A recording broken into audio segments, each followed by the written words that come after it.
Marcus Williams had always believed that hard work and dedication would protect him from the injustices of the world. At 42, he had climbed from humble beginnings in Detroit to become one of the youngest senior advisors to ever work in the White House.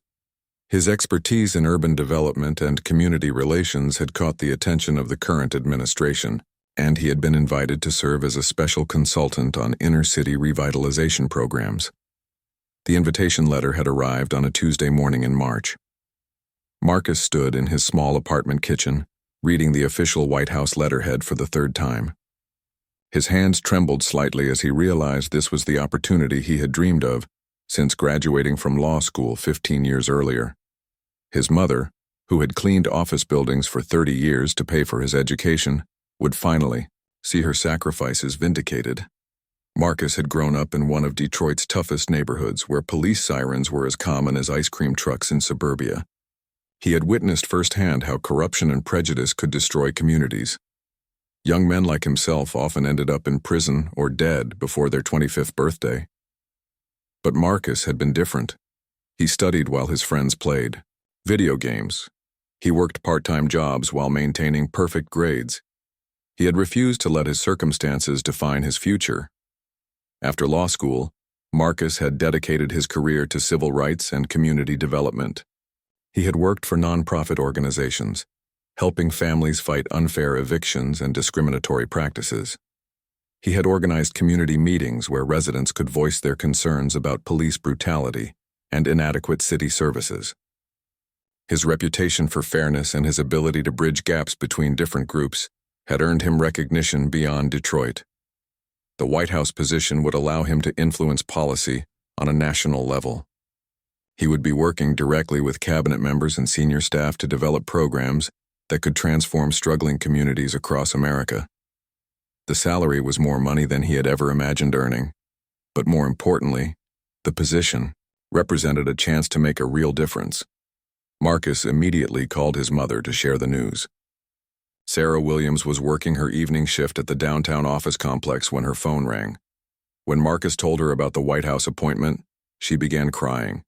She had to sit down in the supply closet to compose herself. Her son, the little boy who used to do his homework by candlelight when the electricity was shut off, was going to work for the President of the United States. The next few weeks were a whirlwind of background checks, security clearances, and preparation. Marcus sold his furniture and packed his belongings into his old Honda Civic. The car had over 200,000 miles on it, but it had been reliable throughout his years of struggle. He planned to drive from Detroit to Washington, D.C., making the journey a symbolic transition from his old life to his new career. On the morning of his departure, Marcus visited his mother one last time. Sarah had prepared his favorite breakfast and insisted on packing sandwiches for the road. She hugged him tightly at the door, whispering prayers for his safety and success. Marcus promised to call her as soon as he arrived in Washington. The drive began beautifully. Marcus had chosen a scenic route that would take him through small towns and countryside. He wanted time to think and reflect on the journey that had brought him to this moment. The spring weather was perfect, and he drove with the windows down, listening to gospel music that reminded him of Sunday mornings in his childhood church.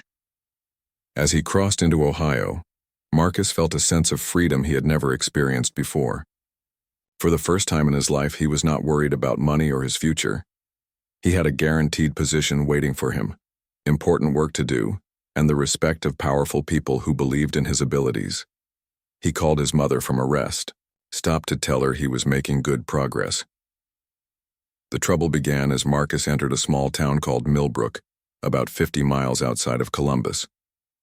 The town seemed peaceful enough with tree-lined streets and modest homes.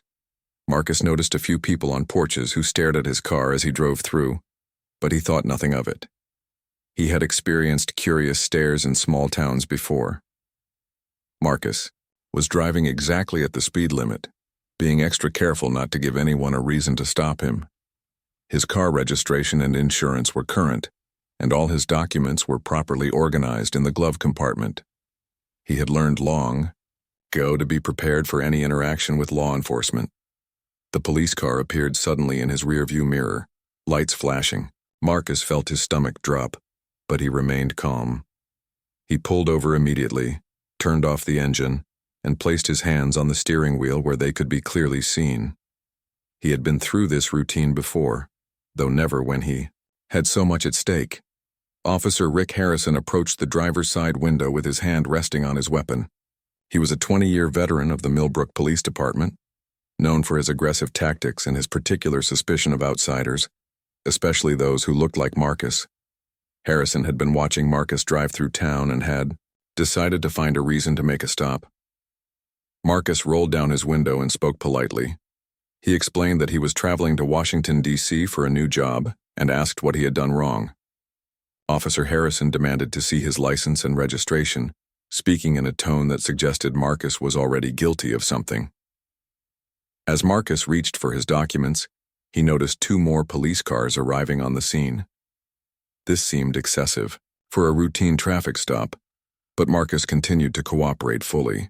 He handed over his license and registration, along with his insurance card, and waited patiently while Officer Harrison returned to his patrol car to run the information. What Marcus did not know was that Officer Harrison had already decided this stop would be different from others. Harrison had noticed Marcus's out-of-state plates and expensive-looking briefcase on the passenger seat. He assumed Marcus was either a drug dealer or someone carrying large amounts of cash.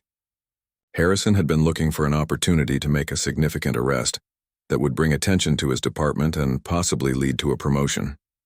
The stage was set for a confrontation that would change everything Marcus had worked for and destroy the dreams of a man who had overcome so much to reach this moment in his life.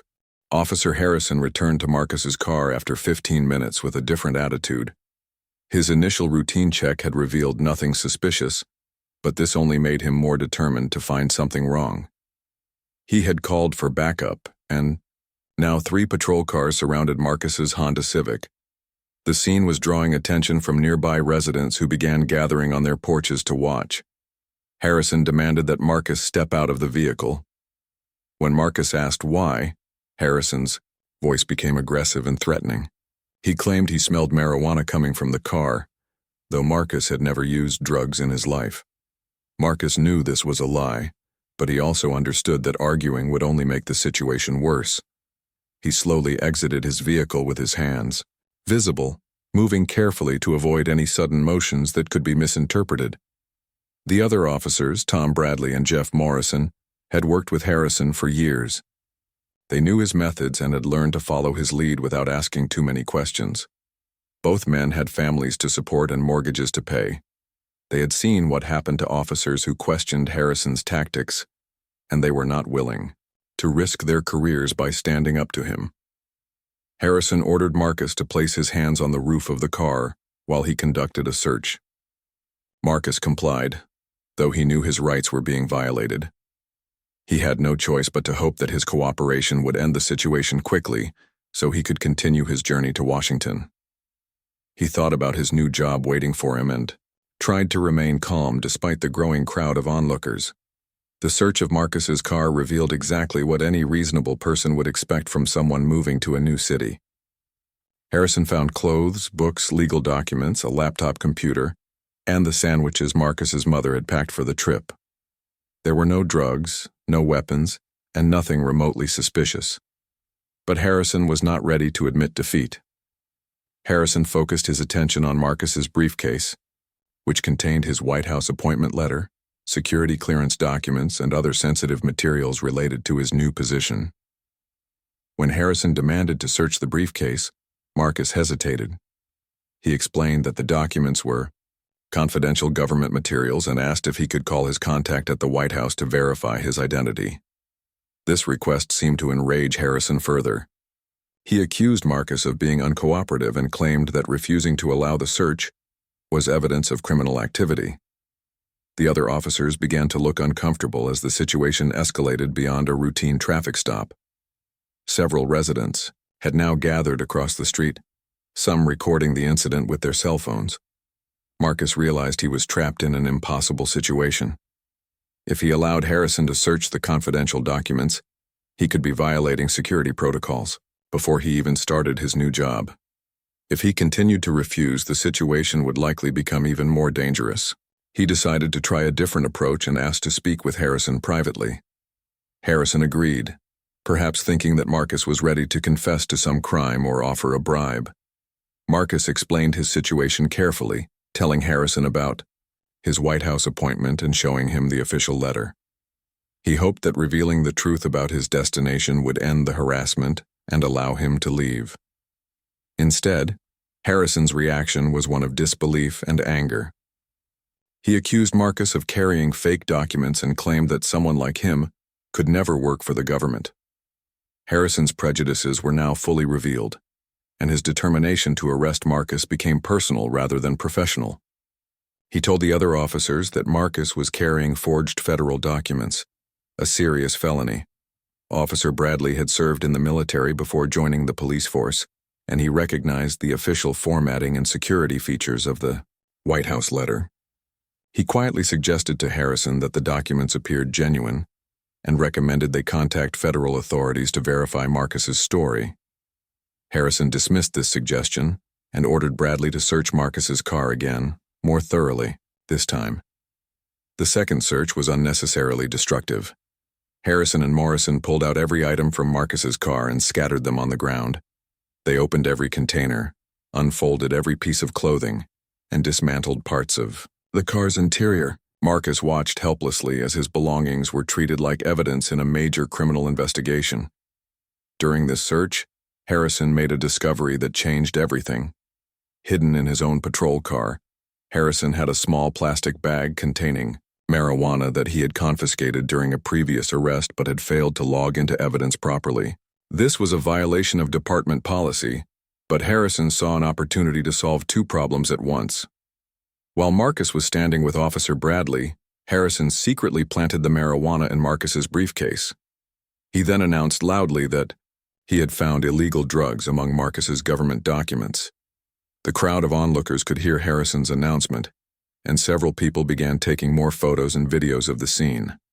Marcus was stunned when Harrison pulled out the plastic bag and claimed to have found it in his briefcase. He protested his innocence immediately, explaining that he had never seen the drugs before and that someone must have planted them. His protests only seemed to confirm Harrison's accusations in the minds of the other officers and the watching crowd. Officer Bradley felt uncomfortable with the situation, but was unsure what to do. He had not seen Harrison plant the evidence, but the timing seemed suspicious. Morrison, meanwhile, was focused on following Harrison's lead and avoiding any responsibility for the decision-making. Both men would later struggle with their failure to act on their suspicions during this critical moment.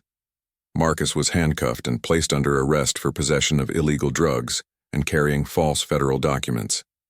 His rights were read to him in front of the gathered crowd, many of whom were now convinced they had witnessed the arrest of a dangerous criminal. Marcus's car was impounded, and all his belongings were seized as evidence. As Marcus sat in the back of the patrol car, he thought about his mother waiting for his phone call and his new colleagues expecting him to report for work the following Monday. He wondered how he would explain the situation and whether anyone would believe his story about the planted evidence. His American dream was turning into a nightmare, and he had no idea how much worse things were about to become. The Millbrook Police Station was a small, outdated building that had served the community for over 40 years. Marcus was processed through the booking system like any other criminal, despite his protests about his White House appointment. His fingerprints were taken, his photograph was captured from multiple angles, and he was strip-searched in a cold, windowless room that smelled of disinfectant and despair. Harrison had convinced his sergeant, Robert Hayes, that Marcus was carrying sophisticated forgeries of federal documents as part of a larger criminal scheme. Hayes was nearing retirement and had learned to trust Harrison's judgment over the years. He approved the charges without conducting his own investigation, assuming that Harrison would not risk his career on false accusations. Marcus was allowed one phone call, and he immediately tried to contact his White House liaison, Jennifer Martinez. Martinez had been coordinating his security clearance and start date, and she was the one person who could quickly verify his identity and employment status. However, it was Friday evening, and Martinez had already left for the weekend. Marcus, reached her voicemail and left an urgent message explaining his situation. Unable to reach anyone at the White House, Marcus called his mother. Sarah Williams was preparing dinner when her phone rang, expecting to hear that her son had arrived safely in Washington. Instead, she heard Marcus's voice explaining that he was in jail in Ohio, accused of drug possession and document fraud. Sarah began crying immediately, unable to understand how such a terrible thing could happen to her son when he was so close to achieving his dreams. Sarah had very little money saved, but she immediately began making calls to find a lawyer who could help Marcus. Most of the attorneys she contacted were not available over the weekend, and those who were demanded large retainer fees that she could not afford. She spent the entire night on the phone, desperate to find someone who would take Marcus's case. Meanwhile, Marcus was placed in a holding cell with 2 other men who had been arrested for drunk driving. The cell was small and dirty, with a single bench and a toilet that barely worked. Marcus had never been in jail before, and the experience was more frightening and humiliating than he had ever imagined. He spent the night sitting on the cold floor, trying to figure out how to prove his innocence and salvage his career. Officer Bradley was having his own sleepless night. The more he thought about the arrest, the more convinced he became that something was wrong. He had noticed Harrison's unusual behavior during the search, and he remembered that Harrison had been alone with Marcus's briefcase for several minutes while Morrison was questioning the suspect. Bradley knew about Harrison's reputation for cutting corners and bending rules, but he had never suspected his colleague of planting evidence. By Saturday morning, Bradley had decided to voice his concerns to Sergeant Hayes. He requested a private meeting and carefully explained his suspicions about the arrest. He suggested that the department should verify Marcus's identity with federal authorities before proceeding with prosecution. Hayes listened to Bradley's concerns but was reluctant to question Harrison's version of events without concrete evidence of wrongdoing. Hayes decided to compromise by conducting his own review of the evidence. He examined the marijuana found in Marcus's briefcase and noticed that it was packaged in a way that was inconsistent with personal use. The drugs appeared to be evidence from a previous arrest, complete with a small evidence tag that had been partially removed. Hayes also reviewed Marcus's documents and noticed that they contained security features and official seals that would be extremely difficult to forge. On Saturday afternoon, Hayes finally decided to contact federal authorities to verify Marcus's employment status. He called the FBI field office in Columbus and explained the situation. The agent who took the call, Michael Chen, was familiar with White House security procedures and offered to verify Marcus's credentials immediately. Within 2 hours, Agent Chen confirmed that Marcus Williams was indeed a legitimate White House appointee with active security clearance. This confirmation created a major problem for the Millbrook Police Department. Hayes realized that his officers had arrested a federal employee on false charges, potentially exposing the department to serious legal consequences. He immediately ordered Marcus's release and began damage control procedures to minimize the department's liability. Marcus was released from jail on Saturday evening, nearly 24 hours after his arrest. His belongings were returned, though his car had been damaged during the search and many of his personal items were missing or destroyed. The charges were dropped without explanation, and Marcus was told he was free to go. No one apologized or offered any explanation for what had happened. Marcus emerged from the jail confused and angry. His White House appointment was scheduled to begin on Monday morning, giving him less than 36 hours to travel to Washington and prepare for his new position. His car was barely running, his clothes were wrinkled and dirty, and he had no money for hotels or meals because his wallet had been confiscated during the arrest. More importantly, Marcus realized that his arrest record would now appear in background checks, even though the charges had been dropped. He worried that this could affect his security clearance or his ability to work in sensitive government positions. He also knew that news of his arrest might spread through social media and local news outlets, potentially damaging his reputation before he even started his new job. Marcus managed to contact Jennifer Martinez on Saturday night. Martinez was shocked to learn about the arrest and immediately began working to minimize any damage to Marcus's career prospects. She assured him that the White House would support him and help clear his record. But she also warned him that the incident would require extensive documentation and investigation. As Marcus drove through the night toward Washington, his car making strange noises and his gas gauge dropping toward empty, he reflected on how quickly his life had changed. 24 hours earlier, he had been a man full of hope and excitement about his future. Now he was a former jail inmate with a damaged reputation and an uncertain career prospects. Marcus had no way of knowing that his ordeal was far from over, and that the corrupt actions of Officer Harrison would soon attract the attention of federal investigators who would uncover a pattern of abuse that extended far beyond one wrongful arrest. The consequences of Harrison's decision to plant evidence would eventually destroy multiple careers and expose systemic problems within the Millbrook police department that had been hidden for years. Marcus arrived in Washington, D.C. on Sunday morning, with barely enough time to find a hotel room and prepare for his first day at the White House. His car had broken down completely just outside the city limits, forcing him to take a taxi for the final 20 miles. He checked into a modest hotel near DuPont Circle, using his credit card even though he was unsure how he would pay the bill. Jennifer Martinez met Marcus at a coffee shop near the White House on Sunday afternoon.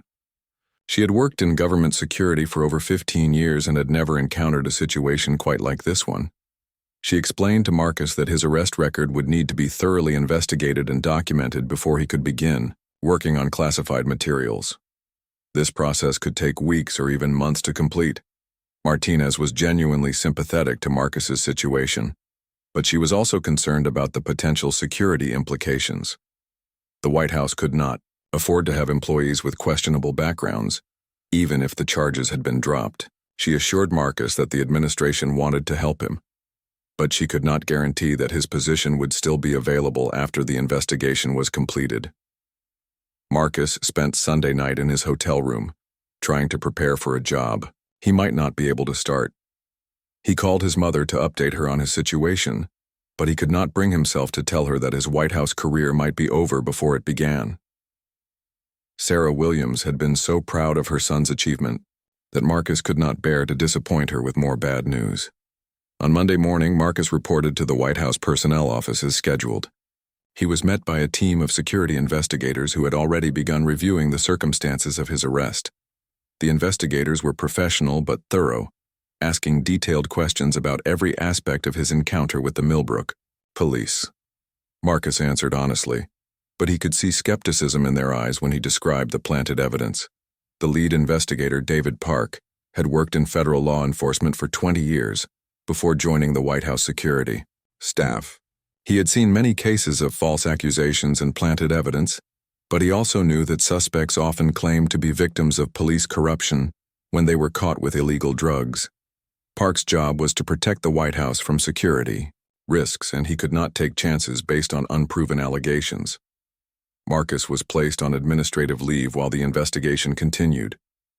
This meant he would receive his salary, but could not begin his actual job duties until his background was cleared. The delay was devastating for Marcus, who had been looking forward to starting his work on urban development programs. He also worried that the longer the investigation took, the more likely it would become that his position would be eliminated or given to someone else.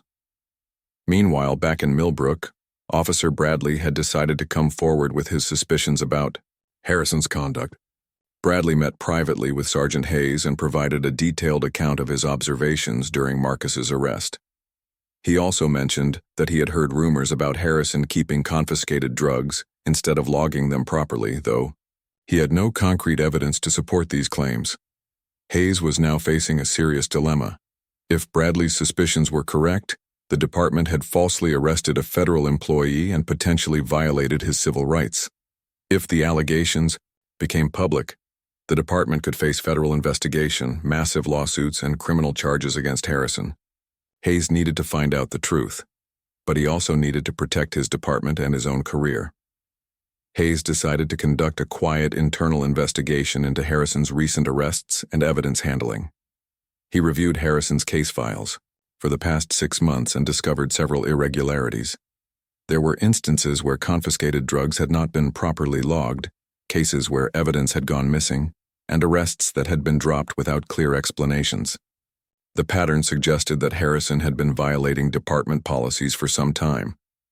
Harrison became suspicious when Hayes began asking questions about his case files and evidence procedures.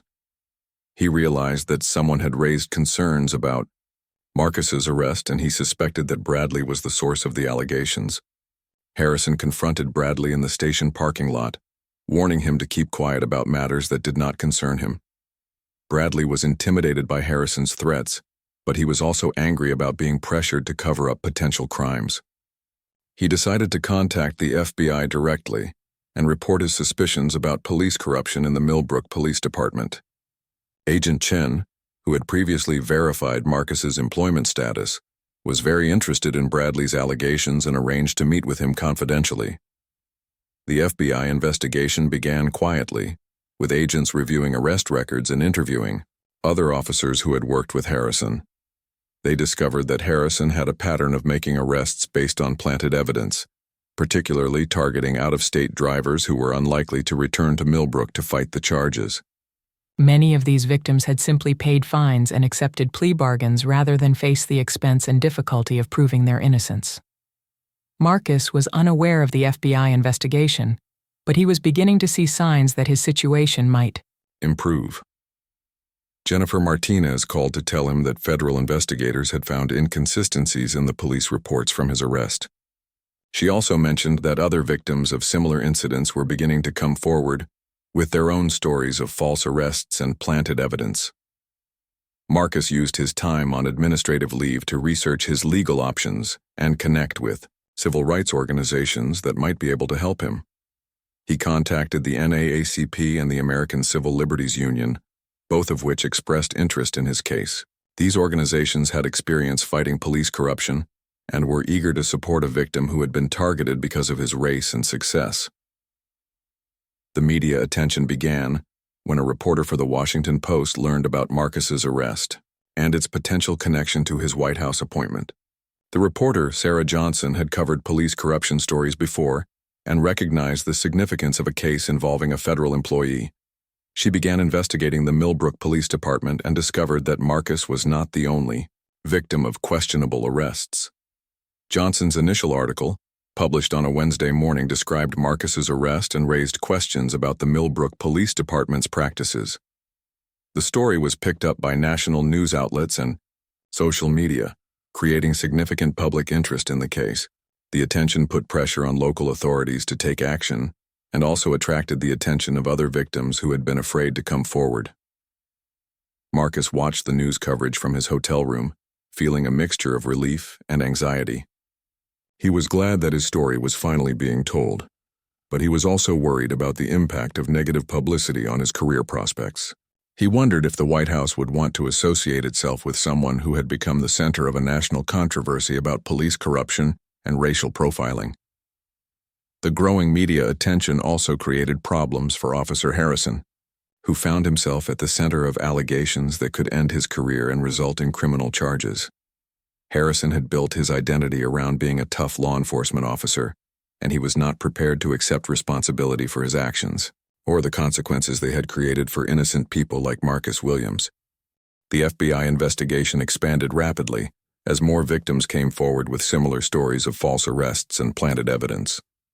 Agent Chen discovered that Officer Harrison had been systematically targeting minority drivers, particularly those from out of state who appeared to have money or valuable possessions. The scheme had been operating for over 3 years, generating substantial revenue for the Millbrook Police Department through fines and asset forfeitures. Marcus became the key witness in the federal investigation, working closely with Agent Chen to document every detail of his arrest. The FBI had obtained search warrants for Harrison's home and personal belongings, where they found additional evidence of corruption, including cash that could not be explained by his police salary, and drugs that had been stolen from the evidence room. The investigation revealed that Harrison had not been working alone. Detective Morrison had been aware of Harrison's activities and had received payments to stay quiet about what he witnessed. Sergeant Hayes had also been negligent in his supervision, failing to investigate obvious red flags in Harrison's arrest patterns and evidence handling. The corruption extended throughout the small department's leadership structure. Marcus's story gained national attention when he appeared on a popular television news program to discuss his experience. He spoke eloquently about the impact of police corruption on communities and the importance of holding law enforcement officers accountable for their actions. His appearance generated thousands of supportive messages from viewers who had experienced similar injustices. The television interview also caught the attention of White House officials, who realized that Marcus had become a powerful symbol of the administration's commitment to criminal justice reform. Rather than viewing him as a liability, they began to see him as an asset who could help promote their agenda on police accountability and civil rights. Jennifer Martinez called Marcus to tell him that his security clearance had been expedited and approved. Marcus finally began his White House position 6 weeks after his original start date. His first assignment was to work on a task force addressing police reform and community relations, a role that seemed perfectly suited to his personal experience and professional background. His colleagues welcomed him warmly, many having followed his story in the news and admired his courage in standing up to corruption. Back in Millbrook, the scandal was destroying the police department and dividing the community. Some residents supported the officers and believed they were being unfairly targeted by federal investigators. Others were outraged to learn that their police force had been systematically violating the rights of innocent people and demanded immediate reforms and accountability. Officer Harrison was arrested at his home on a Tuesday morning, charged with federal civil rights violations, drug trafficking, and conspiracy. The arrest was covered by local television news, showing Harrison being led away in handcuffs while his neighbors watched from their yards. His wife and children were devastated by the public humiliation and the realization that their husband and father was not the hero they had believed him to be. Detective Morrison was also arrested and charged with conspiracy and accepting bribes to ignore illegal activities. Unlike Harrison, Morrison immediately began cooperating with federal prosecutors, providing detailed information about the corruption scheme in exchange for a reduced sentence. His cooperation revealed additional victims and helped prosecutors build stronger cases against other defendants. Sergeant Hayes was not criminally charged, but he was forced to retire early and lost his pension benefits. The FBI investigation found that while Hayes had been negligent in his supervision, there was insufficient evidence to prove he had knowingly participated in the corruption scheme. Hayes struggled with depression and guilt over his failure to protect the public from the officers under his command. Officer Bradley, who had blown the whistle on the corruption, faced harassment and threats from Harrison's supporters in the community. His car was vandalized, his family received threatening phone calls, and he was ostracized by some of his fellow officers. Despite these challenges, Bradley continued to cooperate with federal investigators and testified at the criminal trials that followed. The civil lawsuits began filing within weeks of the arrests. Marcus hired a prominent civil rights attorney who filed a federal lawsuit seeking monetary damages for the violation of his constitutional rights and the damage to his reputation and career. Dozens of other victims also filed lawsuits, creating potentially millions of dollars in liability for the city of Millbrook. Marcus's lawsuit became a class action representing all victims of the corruption scheme. The legal proceedings revealed the full extent of the department's misconduct and the systematic nature of the civil rights violations. The case attracted attention from legal scholars and civil rights organizations as an important example of how individual officers' corruption can become institutional misconduct. The city of Millbrook faced financial ruin from the lawsuits and was forced to dissolve its police department. Law enforcement services were transferred to the county sheriff's office, and the city agreed to implement extensive reforms and monitoring to prevent future corruption. The settlement agreements required the city to pay substantial damages to victims and fund community programs focused on police accountability. Marcus used his platform at the White House to advocate for federal legislation strengthening oversight of local police departments. He worked with congressional staff to draft bills requiring body cameras, independent oversight boards, and federal monitoring of departments with histories of misconduct. His personal story gave credibility and urgency to these reform efforts. The ideal criminal trials of Harrison and Morrison became major news events, with Marcus serving as the prosecution's star witness. During his testimony, Marcus described the terror and humiliation of being falsely arrested and the impact it had on his family and career. His powerful testimony helped convince the jury that the defendants had willfully violated the civil rights of innocent people. Harrison was convicted on all charges and sentenced to 12 years in federal prison. Morrison received a lighter sentence of 5 years after cooperating with prosecutors, but he was also required to forfeit his pension and pay restitution to victims. The sentences sent a strong message that police corruption would be prosecuted aggressively at the federal level. Marcus's mother, Sarah Williams, attended the sentencing hearing and finally saw justice for the son who had worked so hard to overcome the obstacles in his path. She watched with pride as Marcus spoke to reporters outside the courthouse, calling for continued vigilance against police corruption and renewed commitment to civil rights for all Americans. The vindication was complete, but Marcus knew that his experience was just one example of injustices that occurred every day across the country. His work at the White House had shown him that real change would require sustained effort and political courage from leaders at all levels of government. 2 years after his wrongful arrest, Marcus Williams had become one of the most recognizable advocates for police reform in America. His office in the White House was filled with awards from civil rights organizations, letters from grateful citizens, and photographs with political leaders who sought his advice on criminal justice issues. The journey from a jail cell in Millbrook to a position of national influence had been extraordinary, but Marcus never forgot the price he had paid for speaking truth to power. The federal legislation that Marcus had helped draft was signed into law by the president in a ceremony held in the Rose Garden. The Police Accountability and Reform Act required all police departments receiving federal funding to implement body cameras, civilian oversight boards, and regular audits of arrest patterns and evidence handling procedures. Marcus stood behind the president as he signed the bill, thinking about all the future victims who might be protected by these new safeguards. Marcus's civil rights lawsuit had been settled for $2.8 million, money that he used to establish a foundation, supporting victims of police corruption and funding legal representation for people who could not afford attorneys. The Marcus Williams Foundation provided grants to civil rights organizations, funded community education programs about constitutional rights, and offered scholarships to law students who committed to working in civil rights law. The Foundation's first major project was a documentary film about police corruption and its impact on communities across America. Marcus served as executive producer and narrator, sharing his story alongside dozens of other victims who had been falsely arrested, brutally beaten, or unfairly targeted by corrupt officers. The film won several awards and was shown in police academies as part of ethics training programs. Sarah Williams had moved to Washington, D.C. to be closer to her son and had become a beloved figure at community events and speaking engagements. She often spoke about the importance of education and perseverance in overcoming systemic barriers. Her story of working multiple jobs to pay for Marcus's education inspired countless parents who were struggling to provide opportunities for their children. Officer Bradley, the whistleblower who had exposed the corruption in Millbrook, had been hired by the FBI as a special agent, focusing on public corruption cases.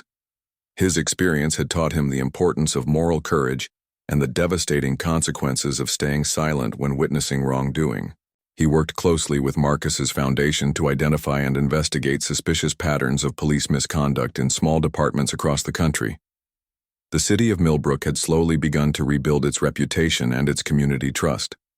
The new county sheriff who took over law enforcement services implemented comprehensive reforms and hired officers who reflected the diversity of the community. A memorial was erected in the town square, acknowledging the victims of police corruption and committing to never allow such abuses to occur again. Marcus married Dr. Angela Thompson, a physician and civil rights activist, who had supported him throughout his legal battles and career transition. Their wedding was held at the historic 16th Street Baptist Church in Birmingham, Alabama, a symbolic location that honored the civil rights leaders who had paved the way for Marcus's opportunities. The ceremony was attended by politicians, activists, and community members whose lives had been touched by Marcus's advocacy work. The couple purchased a home in Washington, D.C., where they hosted regular gatherings for young activists, law students, and community organizers. Marcus believed in mentoring the next generation of leaders and providing them with the guidance and support that he wished he had received during his own struggles. Marcus's work at the White House evolved to include international human rights issues as well as domestic police reform. He traveled to countries around the world, sharing America's experiences with police accountability and learning from other nations that had successfully reformed their law enforcement systems. His reputation as a thoughtful and effective advocate opened doors that had previously been closed to discussions about police misconduct.